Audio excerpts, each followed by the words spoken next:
Hi, and thank you for joining us today on the Road to Recovery. I'm Ronda Jackson, your host, serial entrepreneur and small business advocate. And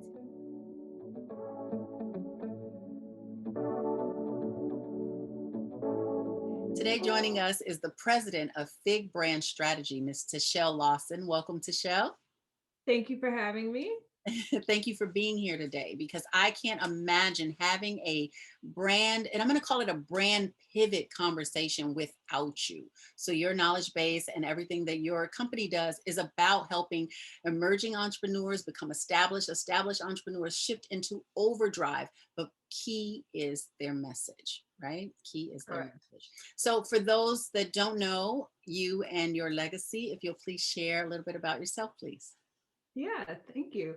My name is TaChelle Lawson. As you said, I am the president of Fig Brand Strategy Firm. I run a boutique firm that's based in Las Vegas.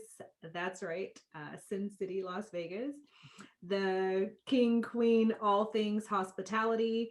I live, eat, sleep, love brand.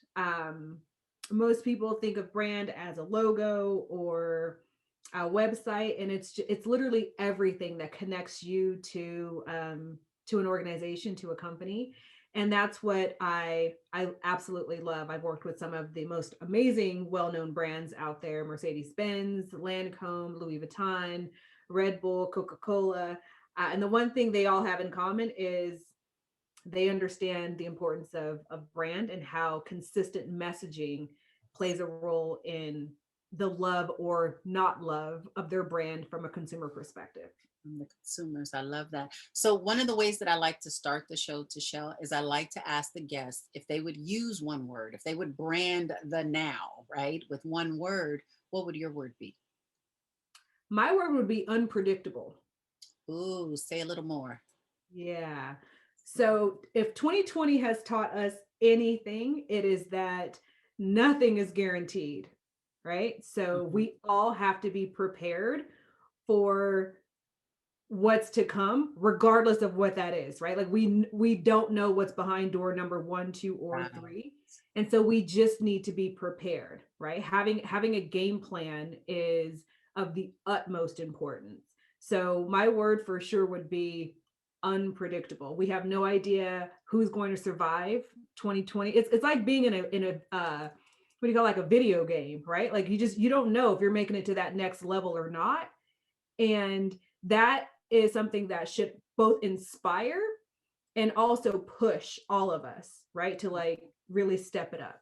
Right. So that's like a perfect intro for the conversation today because we're being kind of bombarded as entrepreneurs with, go this way, go that way, duck, dodge. I mean, my Yeah. son play video games, so it's press A, press B, press them at the same time. Do a sidekick jump, do all Right, all right. the things. So, how do business owners, maintain a brand but pivot at the same time? Like, what does that look like? If we could kind of dissect that and talk a little bit about what that looks like. So, first of all, as a brand strategist, do you recommend brands to pivot? I recommend brands to pivot if it makes sense, Okay. right? All right. So when you start talking about brand, everything comes down to if it makes sense for the brand. All right. Right. So what we do is brand strategy, meaning we basically develop those guidelines. Everything that your brand is or isn't is established in those guidelines and it is established in that strategy. The pivot is something that has to make sense within that strategy. So Nice. for example, if you are a vodka company, you probably aren't going to go and start selling cars simply because there's a need for cars during the pivot, right? Okay. If you're a vodka company and you're not selling as much vodka, what would make sense right now is probably jumping on that hand sanitizer bandwagon. So instead of just developing hand sanitizer, what else could you do? Maybe there's wipes, maybe there's a vodka cookbook. Maybe there's recipes that you could encourage people to try at home. Like there are a couple of different things that you can do, but it just all needs to tie back into your brand. The last thing we want, again, going back to that unpredictable, Right. the last thing we want with any brand is when this gets back to normal for people to be confused about who you are and what you do. So wait, so let's kind of piece that apart because there's a couple of things that I heard you say, and I want to restate them, but I also want you to kind of elaborate a little bit more. So Sure. what I heard you say is that you can pivot. So the answer is yes, you can pivot, Yes. but you're asking for us to pivot within our own expertise. 100%. Okay. And then what I also heard you say when you mentioned the word books and things like that is that we have an opportunity to pivot and create products out of that expertise is what I heard you say. Correct. Okay. All right. So that was one point that I wanted to make sure. And then let's talk about what pivot is not. So just to differentiate between the two. So you did mention, a vodka company selling cars, but I've seen certain companies actually partner. So like a leather company might partner with a car company, let's just say to, some what do you call those? The series when it's special, the not expedition because Like an that's exclusive or a special exclusive. edition Thank or you. something like that. When Mhm. they do something exclusive. So how do we differentiate? Like, what are some of the questions that we should ask ourselves as we're jurying, what our pivot could look like? Well, that's a really, really good question. The first thing I would encourage brands to ask themselves is this something we would be considering down the road if we weren't in this situation? I see. Right? Mhm. So a leather company partnering with a car makes sense, Okay. right? If you weren't thinking about it before, maybe you are now, but it is something that would actually make sense versus a leather company lining up with like a landscaper. Where's the connection, Mhm. right?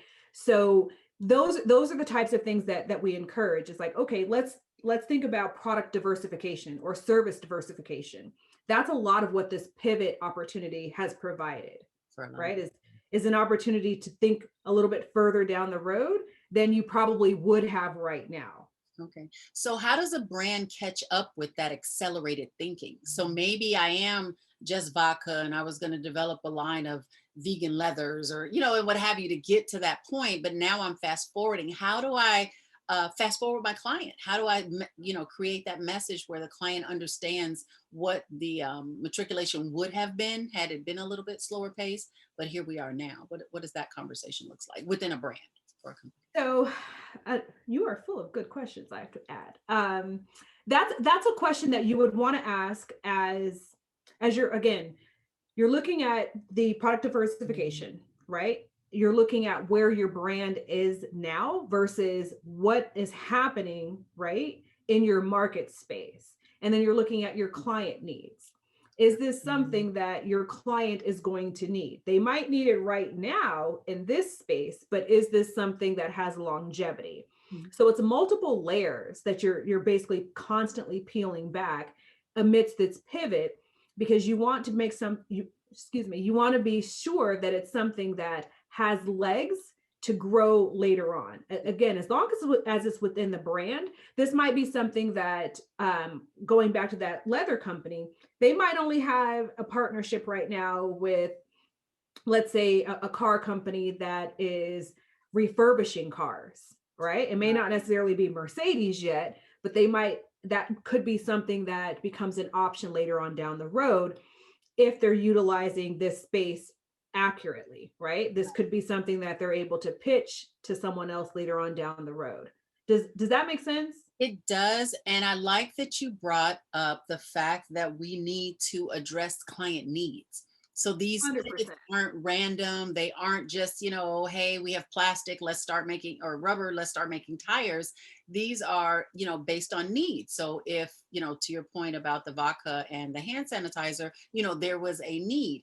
But Right. now there is a balance between surplus. So you also mentioned watching industry trends. So now, if all the vodka companies are making, hand sanitizer, now we're back to that basic marketing of differentiation and what makes now yours so special. So I think there's another underlying message that I'd like you to speak to is about staying the course. Right. So you mentioned during that project and project and seeing if it's something you want to carry forward. Can you talk a little bit more about what that thought process looks like to whether or not you're going to hold on to that pivot? Absolutely. So staying the course is hard for most of us. It's especially hard for small business owners, right?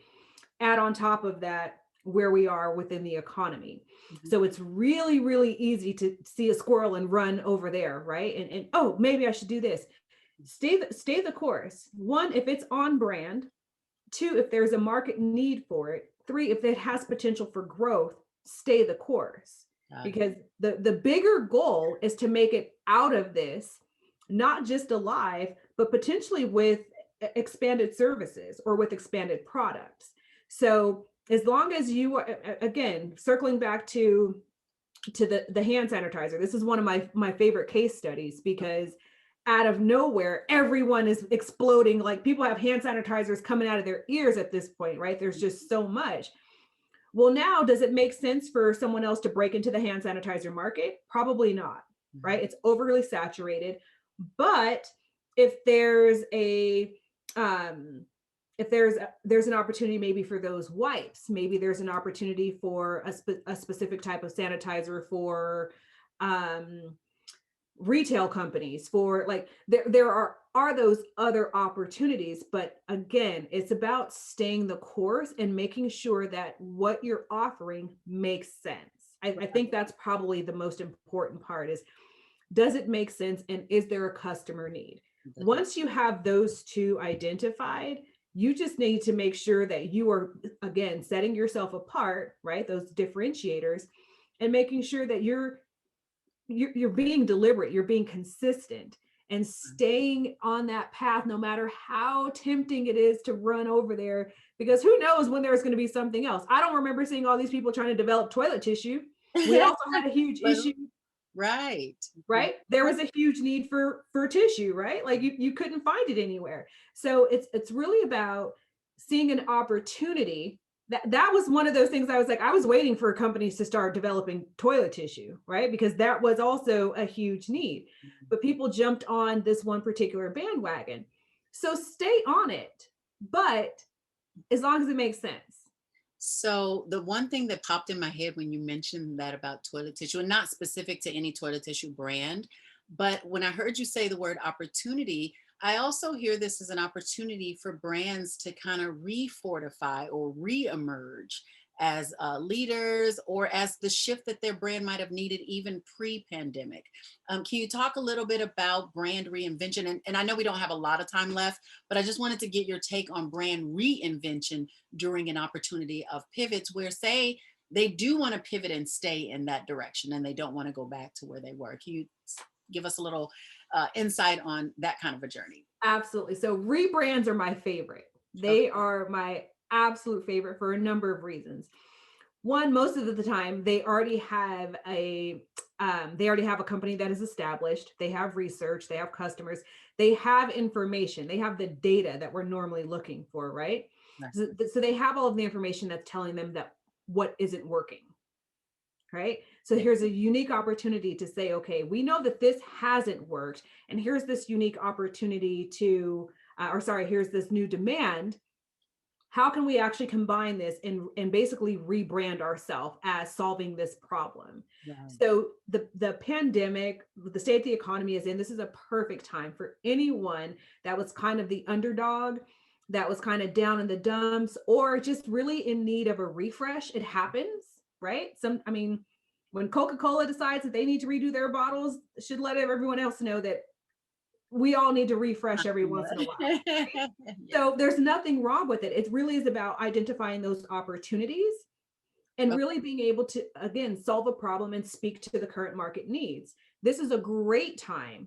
If you have the resources, even if you don't have a full team that you had before, this is a great time to start thinking about your strategy and what problem you're currently solving, what problem you want to be solving, and how that affects your market. This is a perfect time for I rebranding. love that. And then making sure that we're addressing a need in the marketplace. I heard that There loud has to and be clear. the need. I Yeah. mean, listen, I love fashion. So in my mind, everyone has a fashion problem, right? Because I want to be able to talk about fashion. Not everyone has a fashion problem, right? So I'm not really solving a need. That's my own like or desire. And a lot of small businesses get into that habit of wanting to solve problems that they like or that they feel is really important, but there's no need for it. And Right. so you run into problems. Or just timing. So it may not be the need for it now. Could be timing. like, Absolutely. like work, to your point about fashion, like workwear, like who needs a suit right now? Right. Or at least the demand for it. Yeah. Probably I not so love much it. suit jackets, right? No one's wearing pants these days, but they're wearing jackets for their Yes. Zoom calls. I love you. I love you. So, okay, so let's make this actionable. What is it that and I'm saying every established and emerging entrepreneur needs to do today to fortify their brand, to make that pivot decision or solidify that pivot decision? What should we be doing today, right now?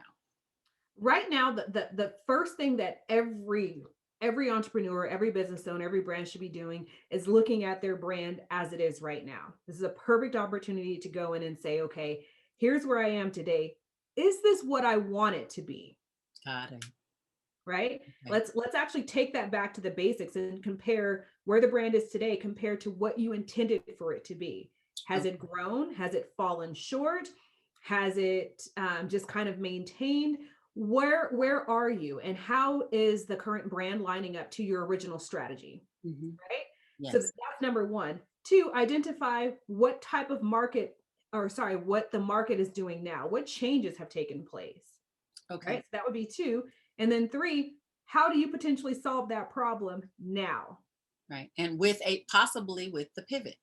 Possibly with the pivot and Yeah. possibly with a rebrand, And right? I was about to say, isn't a rebrand a form of a pivot? It most certainly is. It's a form of a pivot. So it's not necessarily that your product itself or your service has changed. It's the delivery method that may have changed. It's like you said, the shape of the bottle that may have changed, or the Right, size for that matter. right. So I love That you may have gone from I like to use Vegas as an example. You may have that. gone from table games to digital gambling, Right. right? You're Mhm. still doing it, but the delivery has changed. I And love it's also I view rebrands, why I love them so much is because it's the perfect time to realign your brand with your culture, right? So it's a great time to get the team re-energized. It's a Mhm. great time to look and see like who is still lining up with the core values. It's also a really great time to recommit to your client or to your Yeah. customer. This is what we stand for. This is what we deliver. It's a great like rebirth of energy. So if anything else, I would say look at where you currently are compared to where you want it to be, what needs the market currently has, and how you're going to solve those problems. I love that. And I love the fact that you pointed out that it's not just a forward facing conversation, but it's definitely an internal one too for your team and your staff as well. So that was. Oh, 100%. The most successful brands focus internally first, right? Like you got to have the culture, you got to have the core values all line up before you can deliver anything That's of value to your customer. That's so true. So if are entrepreneurs that would like more information on rebranding, branding, pivot brands, or just kind of even having that assessment, that conversation with you, what's the best way to contact you? Figfirm.com, www.figfirm.com. Okay, and we'll definitely, right after everybody clicks on subscribe, we'll make sure that we link that information below and allow them to have that opportunity to connect with you direct, TaChelle. Thank Yeah. you again for being here today. Thank you for the wonderful conversation and also giving us the opportunity to pivot our thinking, pivot our mindsets around where our companies are going on the road to recovery. So thank you for your time. Excellent. Thanks for having me. This was a blast. Oh, you're welcome. Anytime. We'll have you back too. We'll have you back. All I'll be here. right. Thank you.